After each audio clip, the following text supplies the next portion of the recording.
Hi, Warfumble here. I was talking to some of my adoring fans after my last video, and some of them didn't know the history of the P320 and some of the issues that have come up, and why I think it led us to where we are now with what's happening online. A lot of the anti-Sig P320 sentiment out there. I do have it here with me again. No magazine, nothing in the chamber. It's clear. So some of the history of the P320. It first started with the P250.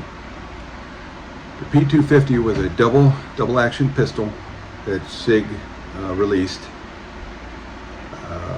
prior to this gun. That I don't know that it did very well. It did have the chassis system in it, and it was designed to be double action.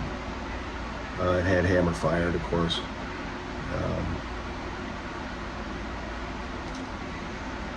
Once people shot that gun, most people asked, why couldn't you do this with a striker fired gun? After a couple of years of Sig hearing that, they decided to redesign it into the Sig P320. This was much more it was much more accepted or welcomed into the industry and the buyer, the customer, than the P250 was, because most people just they don't like double action pistols. They don't like working double action at all.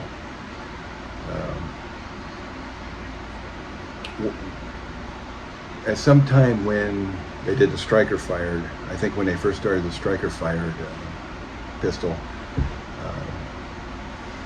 Steyr, and I might be off on the timeline here, but Steyr sued them because they said that they had done the chassis system prior to Sig and that they copied it.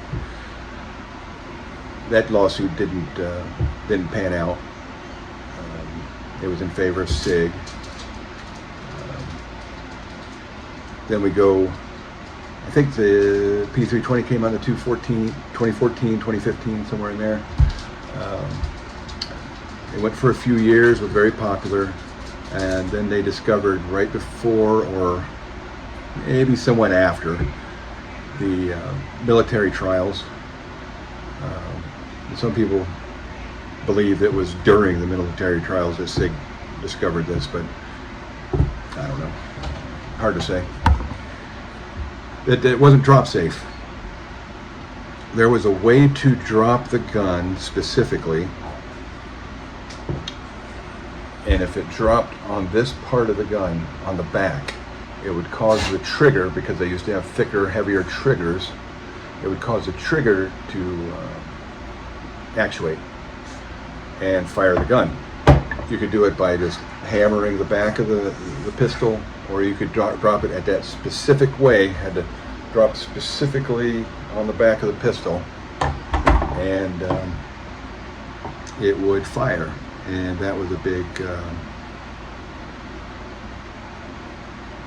scandal or controversy. I don't know if it was scandal exactly, but it was a controversy at the time.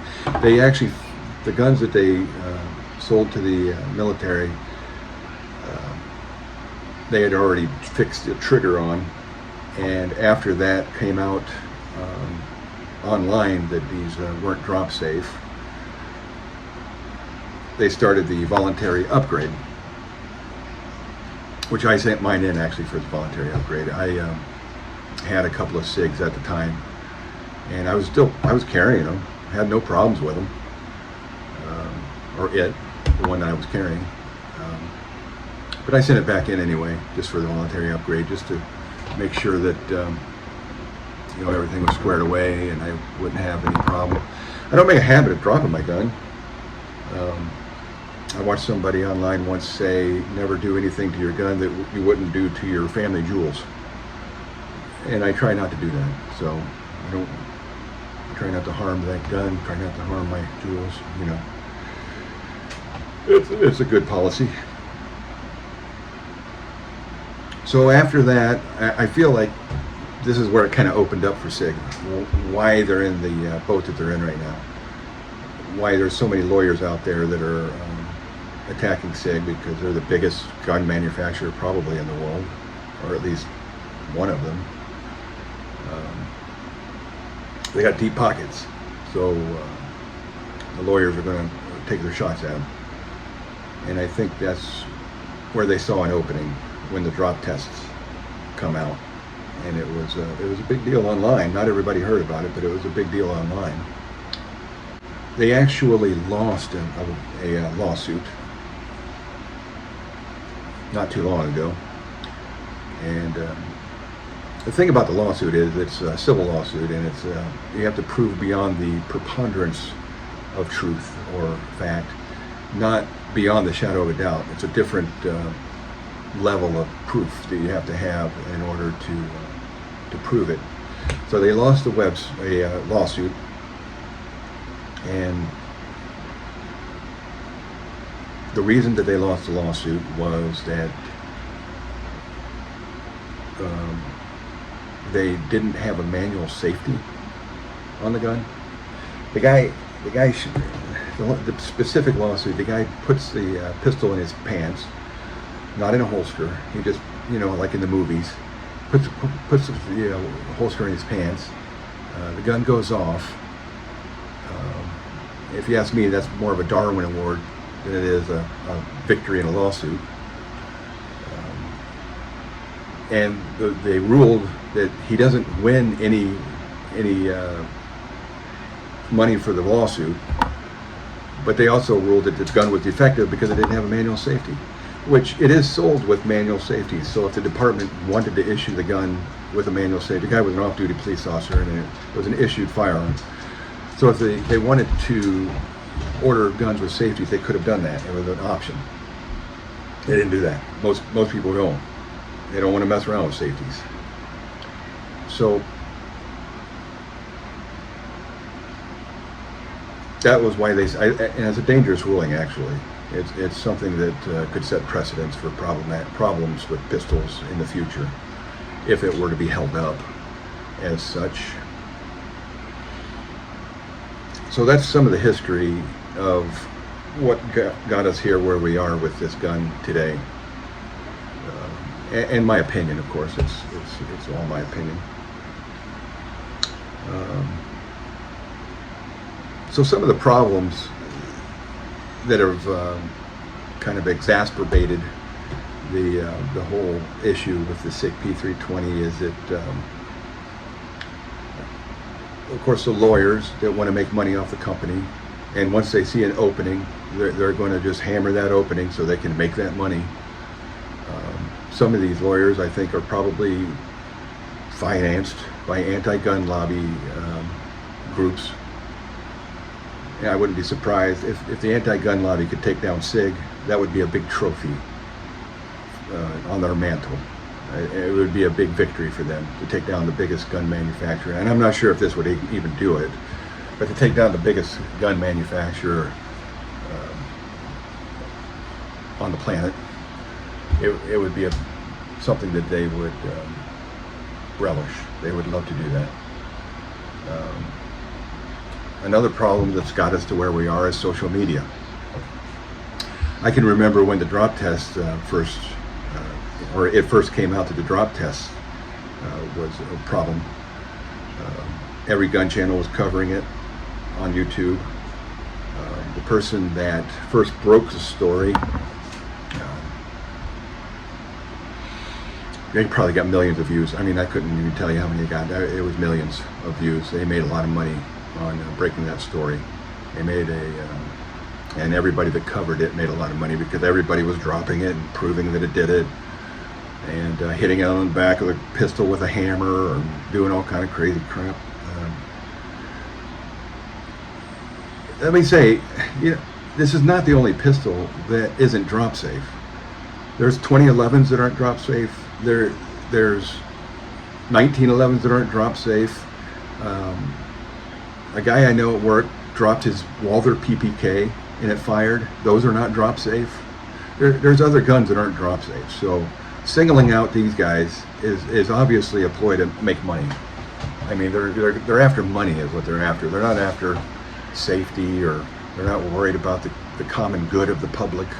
They just want to make money off of SIG. They're leeches, lawyers. I mean, did I say leeches?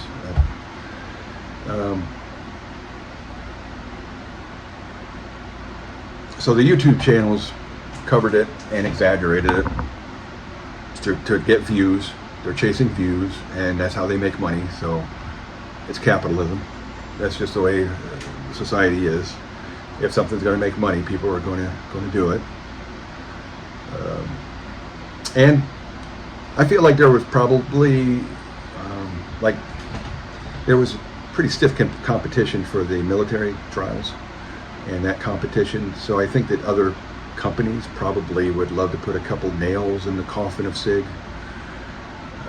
I know Glock was right there with them at the end, and there's a lot of people that think Glock should have won it. Actually, Beretta had a very good entry. As far as I know, those were the last three. I know Smith & Wesson had one.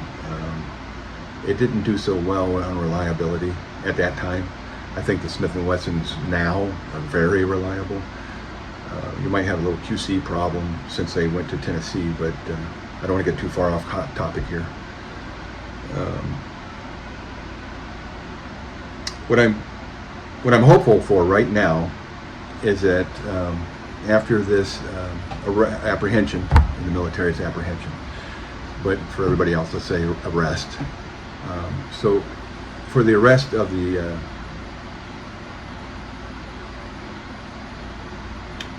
I'm not sure if it's an NCO or an airman, but the person that got arrested in the Air Force for involuntary manslaughter and obstructing and falsifying documents suggests that in the death of that airman, it wasn't a case where the M18 fired by itself, which I wouldn't have believed anyway. But the story initially was that he took his Safariland holster off, laid it on the desk. He was working the law enforcement desk, and somehow it shot him, which makes no sense whatsoever, because you're not going to lay it pointing at you anyway. You would lay it down pointing. Usually, if I had it in a holster, I'd lay it down like that, pointing towards the front. I wouldn't lay it down pointing towards me. I'd have to contort my wrist around. It wouldn't make any sense. So, with that arrest, I feel like there are some channels that I'm seeing now that are starting to push back the other way. And I think this is a good thing. It's showing a little bit of a slow of momentum for the Tacti-Bros or the tactical bros online, all trying to tear down the pistol and SIG because they don't have that fuel anymore for the fire. People should wait. Just wait until people need to wait until the investigations are complete. The 320 is really not off the hook yet. I think it will be, but it's not off the hook yet. The Air Force is still doing testing on the pistols. They have a inspection criteria that they're using, and just gotta wait and see what the Air Force is going to do. I think they're going to keep the guns. I think they're decent guns. If you like other guns, that's more of a Ford versus Chevy argument. I don't think that you can say one gun is necessarily that much better than the other. You just have your preferences. I've shot enough guns to kind of know about those things. All right, well, that's all I have this time. Thank you for your time, and goodbye.